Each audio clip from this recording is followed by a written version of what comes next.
I'm an 18-year-old young man, and throughout my life, my parents held exceedingly high expectations for me.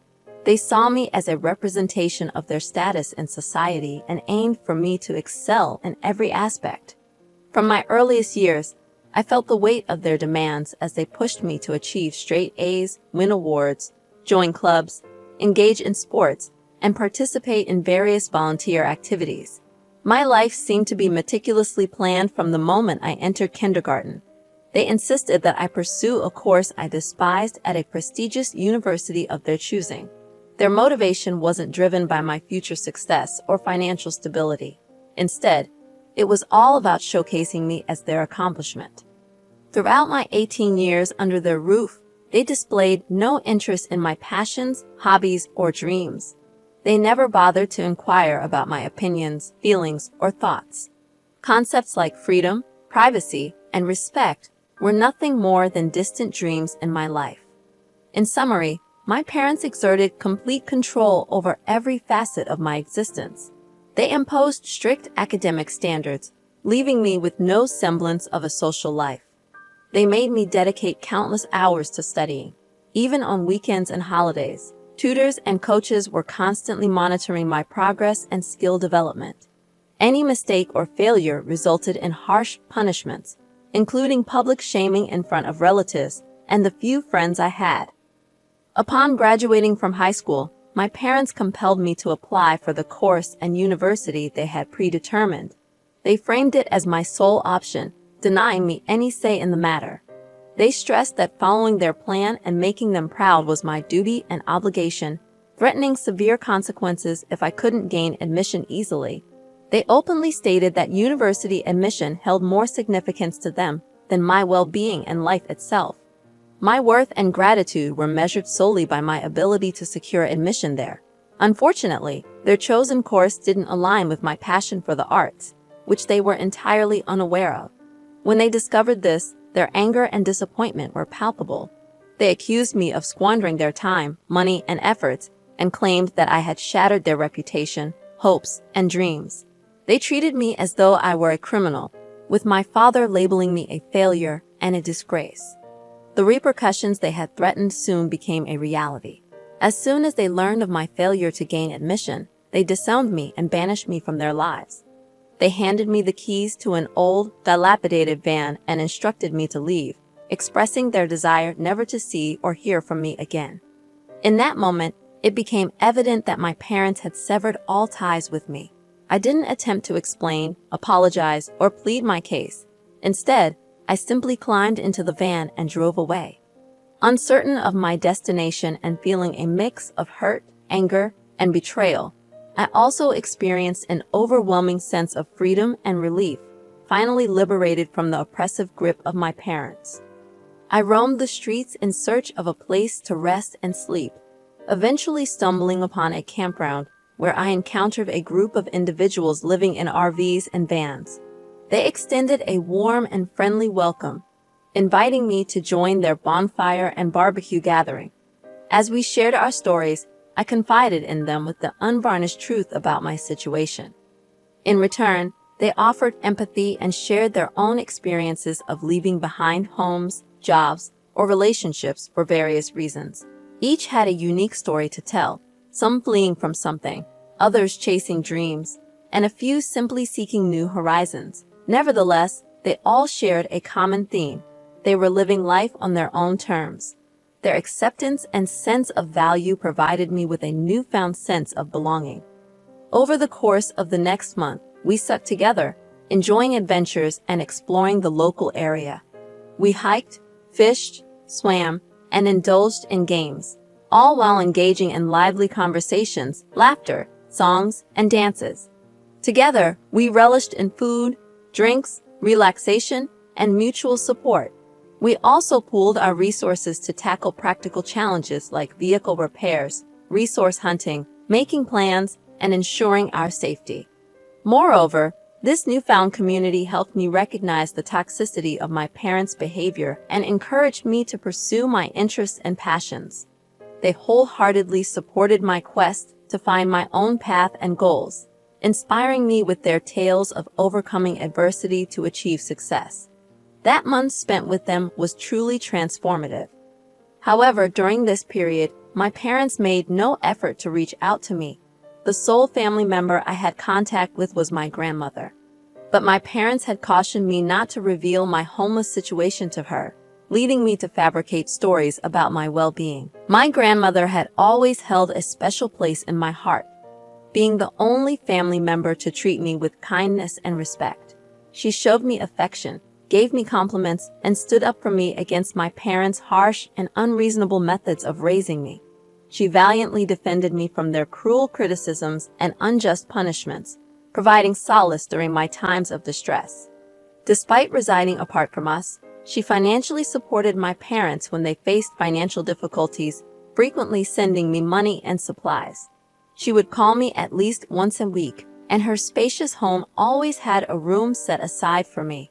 She had urged me on multiple occasions to move in with her, and was well aware of my passions, offering unwavering encouragement and compliments for who I was. She never missed an opportunity to boost my confidence, acknowledging my intelligence, talents, and handsomeness. She recognized my potential and was willing to help me seize opportunities.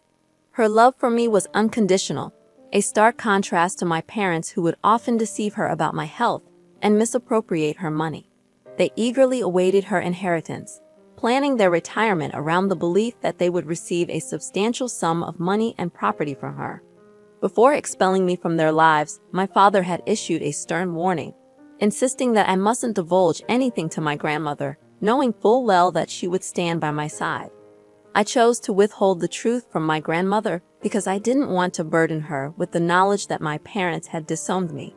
I didn't disclose the fact that they had forced me out of their house, providing me with an old van and cutting off all contact with me. I kept up this deception not only due to my father's threats, but also because I wanted to shield her from worry, knowing that she was elderly and frail. When my grandmother would call, I continued to lie about my well-being out of love for her. However, I realized that I couldn't deceive her indefinitely. After a month of living outside in the van and making new friends, I decided to come clean and share the truth with her. I mustered the courage to call her and confess everything that had transpired. By the end of our conversation, tears were streaming down my face, and my grandmother, too, was weeping. She did her best to console me and expressed her anger toward my parents, labeling them as heartless, selfish, ignorant, foolish, abusive, and neglectful. She immediately invited me to her home and insisted that I stay with her. Upon seeing me, she embraced me tightly, determined to care for and protect me. She even apologized for my parents' actions, but I was hesitant to impose on her by staying in her home. She wouldn't hear of it and wouldn't let me leave. First, she contacted her lawyer and updated her will, naming me as the sole heir to all her property. She then called my father and informed him that she had learned about everything, reading her will aloud to him. She declared that everything she owned belonged to me and admonished them for their terrible mistake and shameful behavior. She made it clear that she would cut them off from her inheritance, which was a significant blow to my parents, given their financial struggles and their reliance on my grandmother's wealth and property to maintain their lavish lifestyle and social standing. They had always expected to inherit everything from her upon her passing and had taken her generosity for granted. Subsequently, my father reached out to me, followed by my mother. They apologized, expressed regret for their actions, professed their love for me, and claimed to miss me. They wanted me to return home and promised to change. However, I saw through their intentions, recognizing that they were only trying to manipulate the situation to regain access to my grandmother's assets. In response, I laughed at their pleas and hung up the calls. I questioned whether I was being unreasonable for not granting my parents another chance. Despite my desire to continue my journey, my grandmother was opposed to it. She inquired about my academic aspirations and what I wanted to do with my life. My grandmother was well aware of my passion for art, so she suggested that I enroll in a community college in her locality. Despite my parents bombarding my phone with texts of apology, I hadn't made up my mind about forgiving them. My grandmother, however, made it clear that even if I chose to forgive them, she could never do the same for the harm they had caused me.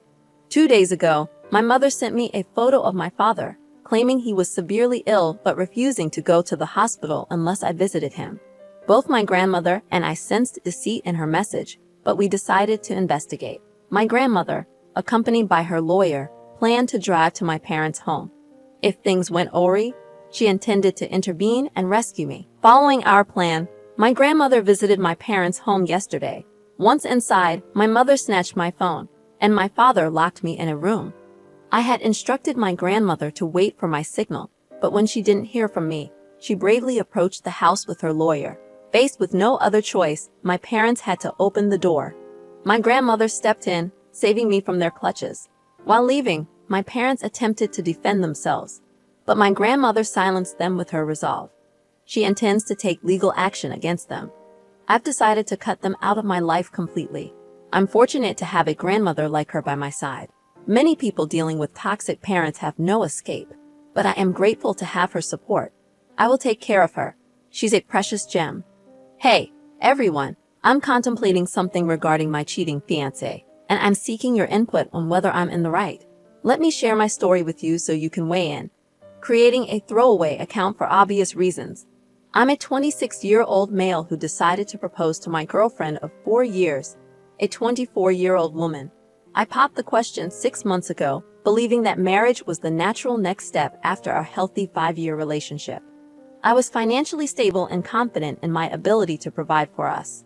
However, my perception of our relationship crumbled when I proposed. My girlfriend is incredibly social and active on social media. As I was taking pictures of her with the engagement ring, I noticed notifications from a guy popping up on her phone. Curious, I discreetly checked the messages and discovered that she was cheating on me. Based on their conversation, it was evident that she had been to his place multiple times, and he was eagerly anticipating her next visit. Although I'm not one to invade someone's privacy, I felt compelled to dig deeper. Considering her lack of tech-savvy skills, it was easy for me to access her laptop. She consistently used the same password for most of her accounts. Once, I gained access to her laptop, and the revelations were shocking. I wasn't prepared for what I discovered. My ex had been frequenting a local sex club, which had led to her making a multitude of new friends who had seemingly been more intimately involved with her than I had ever been. At the time of my investigation, she was engaged in conversations with about 7 men. From their exchanges, it was painfully clear that she had spent intimate moments with them. In many of these chats, she demeaned my performance in bed compared to theirs, claiming they were far superior. Reading those words shattered my heart. The person I had loved for the past 5 years had been cheating on me for the better part of 3 years. The weight of this realization hit me like a ton of bricks. I felt an overwhelming hatred for her, an emotion I couldn't adequately describe. I never thought I was capable of such intense feelings of loathing towards someone I had loved so deeply. I couldn't believe I was entertaining thoughts of harm towards someone I still cared for. That's when I decided on a course of action. I wanted to inflict mental and emotional distress upon her. Perhaps this makes me a morally questionable person, but I was determined to make her suffer the consequences of her actions. I contemplated my decision, slept on it, and ultimately committed to the plan. I pretended that everything was normal between us. I knew about her infidelity, but I didn't let on that I was aware of her cheating. I put on a facade, acting as if everything was fine. We both lied to each other, and I observed her with a fake smile whenever I saw her enthusiastically chatting on her phone, all the while wondering if she was betraying me again. It was torment living with her, but I believed that my revenge would be worthwhile. The plan was straightforward. I had no intention of marrying her. I allowed her to meticulously plan the wedding, knowing full well that it would be a solo affair since I had no intention of showing up. I accompanied her on trips to select wedding details, like flowers and decorations, though I had no intention of paying for anything. I even suggested that I would match her honeymoon expenses with whatever she spent on the wedding. She was delighted, naively unaware that she was racking up a significant bill. Her innocence brought a cynical smile to my face, even in the face of this elaborate revenge plan.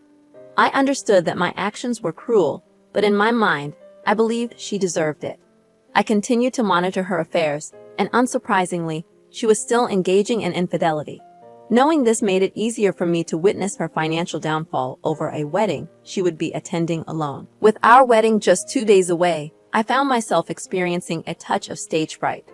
I couldn't help but question if I would be considered a bad person if I followed through with my plan. After all, she was still cheating on me. Just 30 minutes ago, I confirmed that she was going to meet one of her partners at a bachelorette party. I had discussed my dilemma with my best man, and he believed that my actions were cruel when I could have simply broken up with her. Hello, everyone. I want to express my gratitude for your support and checking in on me. I didn't anticipate that you would appreciate my idea as much as you did. Your support means a lot to me. Now, onto the update you've been waiting for. I decided to go with the suggestion a few of you provided in my direct messages, which was to expose her as the cheater she was. And so, that's precisely what I did. I asked my best man to play a video containing all the screenshots of the chats I had gathered over the months. Along with those pictures, I included a brief explanatory message to ensure everyone understood that I would not be showing up for the wedding. I followed through with my revenge plan and told her that I would have an extended bachelor's party and return the night before the wedding. But we both knew I had no intention of returning. I didn't inform my family about this because my parents are close to her, and I didn't want her to find out. Only my best man was privy to my decision not to attend the wedding. As the wedding time approached, my phone was inundated with calls from both my parents and my cheating fiancé. She kept calling repeatedly until the calls abruptly stopped, presumably when the video was played in front of all the guests. Since then, I haven't received any calls from her, and my parents have tried to reach me once or twice, but I haven't answered. I'm reluctant to respond and be forced to explain why I kept my struggles hidden from them. I stayed in touch with my best man, who provided all the details about how the events unfolded. He described the humiliation she felt as the screenshots were displayed, revealing her sexting someone other than me. I had anticipated feeling a sense of satisfaction upon hearing the news, but the emotions I experienced far exceeded my expectations. Hello, everyone. The past 2 days have been quite intense. I finally returned home, which used to be the apartment we shared. The first thing that struck me was the absence of her belongings. It turned out she had moved out during these past 2 days. She left numerous voicemails on my phone, pleading for me to reconnect with her. In some, she sounded angry that I had abruptly exited her life without offering any closure. Yet in the same messages, she would break down, begging for forgiveness for her betrayal. I recognized that her words were driven by her longing for the comfort of our relationship, but I couldn't bring myself to fall for her act again. I had devoted years to her, pouring my heart and soul into our relationship. What had I received in return? Heartbreak. I consider myself fortunate to have discovered her infidelity before marrying her, but it still pains me. I wish I hadn't found myself in this situation. In the following weeks, various events unfolded, and that's why I couldn't respond earlier. My ex decided she wanted me to cover all the expenses she had incurred for her wedding since she hadn't received any refunds and was displeased about it. She took me to court, and after weeks of not seeing each other, we finally faced each other. While I can't provide many details due to the ongoing court case, I didn't have to pay her a substantial amount. It was around 20% of what she had spent, and that was pretty much it. I had assumed that seeing her would evoke no emotions, but I was wrong. I felt terrible in her presence. I couldn't fathom how she thought it was acceptable to hurt me the way she did. I had wanted her by my side forever, while she decided that sleeping with others was a preferable choice. Now somehow I was painted as the villain for seeking retribution. I don't comprehend why she views my decision to distance myself and not forgive her as wrong. In my eyes, and in yours, I haven't committed a wrongdoing, and that's what truly matters to me. Honestly, this will be the final update I provide on this post. I have no desire to revisit the memories of this incident ever again. To the person offering advice, I appreciate your perspective, and you're right. I deserve better than what she has given me. As for exposing her secrets at the wedding, I've thought about it, but I've decided against it. I want to move past this chapter of my life. Hey, everyone, thank you so much for tuning into today's stories. Remember, if you have a story of your own that you'd like to share, Please email it to the address provided in the description below.